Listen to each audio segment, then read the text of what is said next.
Gagawa tayo ng overnight oats. So, yan. Ngayon lang ako makakapag-vlog or ngayon ko lang magagawa ng videos yung paggawa ko ng oats. So, dito natin siya ilalagay sa mas maganda daw sa glass. Pero wala pa kasi ako nabibili na mas lalagyan niya. So, ano lang to? Yung lagayan lang to ng chili oil ata yun. So, yan. Gagamit tayo ng original yogurt, yung Pascual strawberry. Pang toppings natin yung mangga. And buti na lang meron pang naiwan na chia seed. At ito yung gagamitin nating milk. And ito yung gagamitin nating oats. Or, ano to? Rolled oats. Maganda kasi pag rolled oats, mga sis. So, ayan. Lagay natin siya dito. Wait lang. Tingnan nyo naman yung laman nito. O, diba? Sobrang tsura pa lang masarap na. So, lagay natin dyan. Ito, hindi mo na kailangan pang lagyan ng matamis. Kasi mga mima ko ay matamis na ito.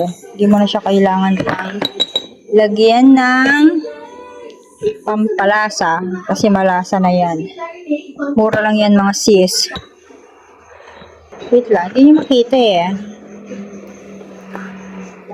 So, yan. Meron siyang... Ito pwede naman kayong gumamit ng kahit anong yogurt. Gusto ko kasi i-try yung white eh. Yung white na yogurt. Yung Greek. Ito si Pascual kasi ito eh. Pascual. So, lagay natin yung buo. Yan. Tapos, lagyan natin siya ng chia seed. Chia seed. Kailangan madaming chia seed. So, yun na. Yun na yan. And then, haluin natin siya.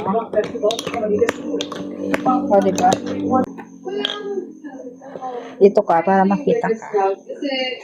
Yeah, we're just very grateful kasi yun nga, parang yung deeper... Yan. So, siya na. And now that we're able to go back... Ay, parang nadabihan pa ata yung gatas. Lagyan natin ng topping. So, ilagay ko na siguro lahat to. Hala, parang hindi siya kakasya, guys. Nadabihan ko nga talaga yung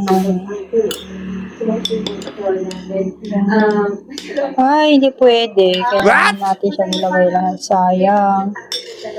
Oh my God. Oh my goodness. Ang dami naman. Okay. Kainin ko na lang. Matamis naman yung mangga. Oh my God. Napadami ko. So, yun lang mga sis. Ulit ako sa inyo yung tsura niya. Punong-puno siya. So, takpan na natin. Hindi ko na siya maililipat sa ibang lalagyan. Dito na lang. Oh my God! Hindi siya pwede. Nag-ano siya. Stop.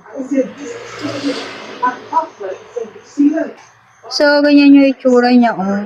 Lagyan natin siya rep. Wait, hugasan ko lang.